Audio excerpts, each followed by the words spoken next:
Good morning and नमस्कार दोस्तों, स्वागत है आप सभी का आपके अपने YouTube channel GK search engine पर।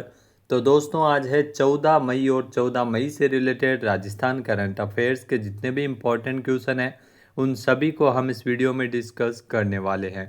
तो पूरा वीडियो बहुत ध्यान से देखना और वीडियो के एंड में मैं आपसे एक क्वेश्चन भी पूछूंगा जिसका आंसर आप सभी को कमेंट बॉक्स में देना है। कल के वीडियो में मैंने जो क्वेश्चन पूछा था वो था राजस्थान की anti narcotics task force ANTF का पहला थाना किस शहर में स्थापित किया गया। जयपुर में इसकी स्थापना की गई है। ए ऑप्शन यहाँ पर बिल्कुल सही था। जिन दोस्तों ने ए ऑप्शन कमेंट बॉक्स में सही जवाब दिया था उनको हार्दिक शुभकामनाएं। तो राजस्थान की पहली एंटी नारकोटिक्स टास्क फोर्स का पहला थाना जयपुर में स्थापित किया गया है, जिसका उद्घाटन ADG क्राइम दिनेश हेमन द्वारा किया गया था। जयपुर में ANTF के पहले थाने के साथ ही राज्य भर में 18 नई चौकियां भी वर्चुअल रूप से शुरू की गई है। 2026 तक राजस्थान को नशा मुक्त बनाने के लक्ष्य के तहत एंटी नारकोटिक्स टास्क फोर्स सक्रिय रूप से कार्य कर रही है। अब हर संभाग में anti narcotics task force police थाना स्थापित किया जाएगा। तो चलिए शुरू करते हैं आज के राजस्थान करंट अफेयर्स, लेकिन उससे पहले कल के क्वेश्चन के रिवीजन कर लेते हैं। तो कल के 5 महत्वपूर्ण क्वेश्चन थे। जयपुर स्थित जवाहर कला केंद्र का शिल्प ग्राम अब नए और अत्याधुनिक स्वरूप से विकसित होगा। इसके तहत जवाहर कला केंद्र में लगभग 15 करोड़ रुपए खर्च किए जाएंगे। नेक्स्ट है, नीति आयोग की नवीनतम रिपोर्ट के अनुसार कक्षा 1 से 12वीं तक की एकीकृत शिक्षा उपलब्ध करवाने में राजस्थान देश में पहले स्थान पे है। नेक्स्ट है, वेदांता समूह की कंपनी हिंदुस्तान जिंक लिमिटेड ने राजस्थान में जस्ता तार बनाने की इकाई लगाने के लिए 12 मई को ग्रुप निर्मल के साथ एक समझौता किया है। नेक्स्ट है, दुर्लभ वन्यजीव कैरेकल कैट जो कि सियागोस जिसे कहा जाता है, इसको रिवेंज किलिंग यानी बदले की भावना से होने वाली हत्याओं से बचाने के लिए वन विभाग राजस्थान का पहला गोट बैंक शुरू करने जा रहा है। नेक्स्ट है, सुप्रीम कोर्ट ने 13 मई को राजस्थान सरकार को स्कूलों में शिक्षा के माध्यम से राजस्थानी भाषा को मान्यता और बढ़ावा देने के लिए एक व्यापक नीति बनाए जाने का निर्देश जारी किया है। तो चलिए शुरू करते हैं आज के राजस्थान करंट अफेयर्स। पहला क्वेश्चन है, निम्नलिखित कथनों पर विचार कीजिए। दो कथन आपके सामने दिए गए हैं। पहला है कि 13 मई को राजस्थान और हरियाणा के बीच यमुना पाइपलाइन परियोजना के क्रियान्वयन पर सहमति बनी है, जो बिल्कुल सही है। फिर है कि इससे राजस्थान के चूरू, झुंझुनू, सीकर यानी शेखावाटी के जो जिले हैं वो इससे लाभान्वित होंगे, तो ये भी बिल्कुल सही है। दोनों कथन सही है। ए ऑप्शन यहाँ पर बिल्कुल सही हो जाएगा। आइए जानते हैं इम्पोर्टेंट फैक्ट्स। तो 13 मई को दिल्ली में केंद्रीय जल शक्ति मंत्री CR पाटिल की अध्यक्षता में हुई बैठक में राजस्थान और हरियाणा के बीच यमुना पाइपलाइन परियोजना के क्रियान्वयन पर सहमति बनी है। इसके तहत हथनीकुंड बैराज से राजस्थान में जो चूरू, झुंझुनू, सीकर तक भूमिगत पाइपलाइन के माध्यम से पानी लाने के लिए संयुक्त DPR और गाइडलाइन तय की गई है। 17 फरवरी 2024 को राजस्थान और हरियाणा के बीच एक MOU साइन किया गया था, जिसके तहत हथनीकुंड बैराज से जुलाई से अक्टूबर तक आवंटित यमुना जल को भूमिगत पाइपलाइन के जरिए राजस्थान के चूरू, सीकर, झुंझुनू और अन्य जिलों तक पहुंचाने की परियोजना पर काम किया जाएगा। इस परियोजना से 577 MCM पानी पेयजल आपूर्ति और अन्य आवश्यकताओं के लिए उपलब्ध रहेगा। नेक्स्ट है, निम्नलिखित कथनों पर विचार कीजिए। दो कथन आपके सामने दिए गए हैं। पहला है कि सहकारिता क्षेत्र में विश्व की वृहद अन्न भंडारण योजना, इसके प्रभावी क्रियान्वयन में राजस्थान देश में प्रथम स्थान पे है, जो बिल्कुल सही कथन दिया गया है। फिर है कि राज्य में 500 मीट्रिक टन क्षमता वाले कुल 250 गोदाम के निर्माण का लक्ष्य इस योजना के तहत रखा गया है, जो बिल्कुल सही है। यहाँ इसमें कथन 1 व 2 दोनों ही यहाँ पे सत्य दिए गए हैं। ए ऑप्शन यहाँ पर बिल्कुल सही है। आइए जानते हैं इम्पोर्टेंट फैक्ट्स। तो सहकार से समृद्धि अभियान के तहत संचालित सहकारिता क्षेत्र में विश्व की वृहद अन्न भंडारण योजना के प्रभावी क्रियान्वयन के चलते राजस्थान अब अन्य राज्यों के लिए भी मिसाल बन गया है। योजना के क्रियान्वयन में राजस्थान देश में शीर्ष स्थान पे है।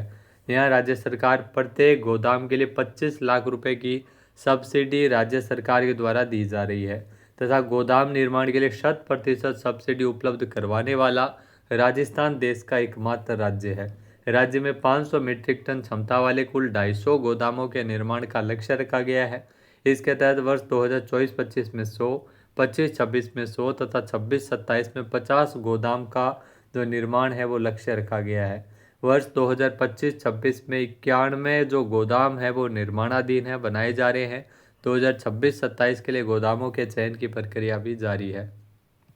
नेक्स्ट है, राजस्थान सरकार ने एक जिला एक उत्पाद नीति, यहाँ एक जिला एक उत्पाद नीति ODOP के तहत कितने जिलों में स्थापित होने वाली परियोजनाओं को स्वीकृति प्रदान की है।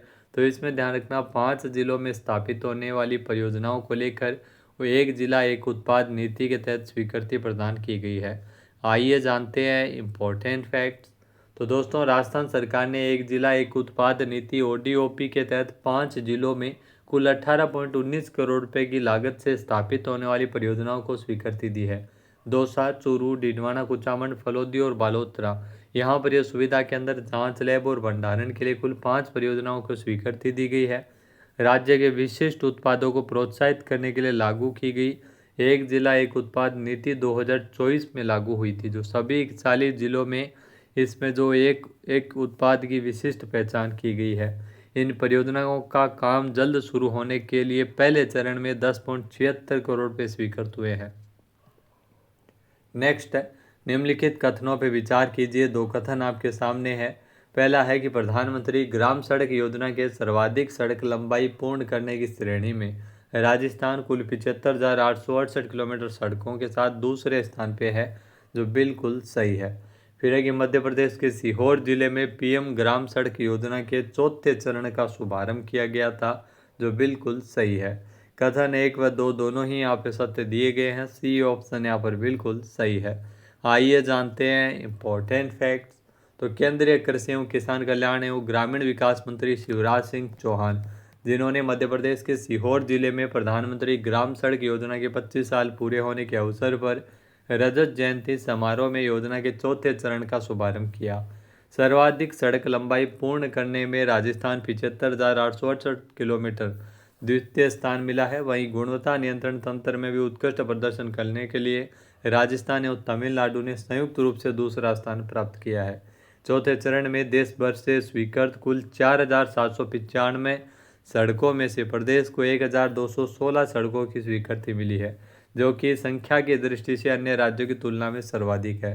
इसमें 15,401 किलोमीटर सड़क में 3,219 किलोमीटर लंबी सड़कें राजस्थान के लिए स्वीकृत है। इस मामले में राजस्थान जम्मू कश्मीर के बाद देश में दूसरे स्थान पे है। प्रदेश के लिए 2,000 करोड़ रुपये से अधिक का प्रावधान भी किया गया है। नेक्स्ट है, रामदेवरा और सम स्थित ब्रीडिंग सेंटर में जैसलमेर में हाल ही में 2 नए चूजों के जो जन्म के साथ, जहाँ गोडाउन का जो चूजे हैं जिनके जन्म के साथ गोडाउन की कुल संख्या बढ़कर कितनी हो गई, तो 86 तक पहुंच गई है। B ऑप्शन यहाँ पर बिल्कुल सही है। आइए जानते हैं इम्पोर्टेंट फैक्ट्स। तो रेगिस्तान में राज्य पक्षी गोडावण यानी ग्रेट इंडियन बस्टर्ड के संरक्षण अभियान को एक महत्वपूर्ण उपलब्धि मिली है। रामदेवरा और सम स्थित ब्रीडिंग सेंटर में हाल ही में 2 नए चूजों का जन्म किया गया है AI तकनीक से। इसके अलावा गोडावण की कुल संख्या बढ़कर 86 हो गई है।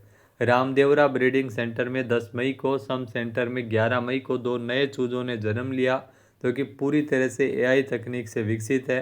गोडावण जैसी विलुप्त प्राय प्रजाति के संरक्षण में आर्टिफिशियल इंसेमिनेशन तकनीक एक बड़ा बदलाव लेकर आई है। इस तकनीक की मदद से कुल 26 गोडावण चूजों का सफलतापूर्वक जन्म कराया जा चुका है और टोटल गोडावण की संख्या बढ़कर 86 है। अब दोस्तों, बात अगर सूजस सी प्रश्नोत्तरी की जाए तो आज की सूजस सी प्रश्नोत्तरी संख्या 82, जो कि प्रकाशित की गई थी 12 मई 2026 को। पहला क्वेश्चन जो दिया गया है कि स्वयं सिद्ध आश्रम में प्रवेश लेने के लिए जो पुरुष वरिष्ठ नागरिक की न्यूनतम आयु कितनी निर्धारित की गई, तो इसमें ध्यान रखना पुरुषों के लिए 58 वर्ष न्यूनतम आयु निर्धारित की गई है। B ऑप्शन यहाँ पर बिल्कुल सही है। महिलाओं के लिए 55 वर्ष है। नेक्स्ट है राजस्थान में विज्ञान गणित एवं नवाचार एवं अनुसंधान के क्षेत्र में योगदान के लिए किस महान गणितज्ञ एवं खगोल शास्त्री के नाम पर पुरस्कार शुरू किए जाने की घोषणा की गई है। तो ब्रह्मगुप्त के नाम पे पुरस्कार है वो शुरू किए जाएंगे राजस्थान में विज्ञान गणित नवाचार एवं अनुसंधान के क्षेत्र में योगदान के लिए।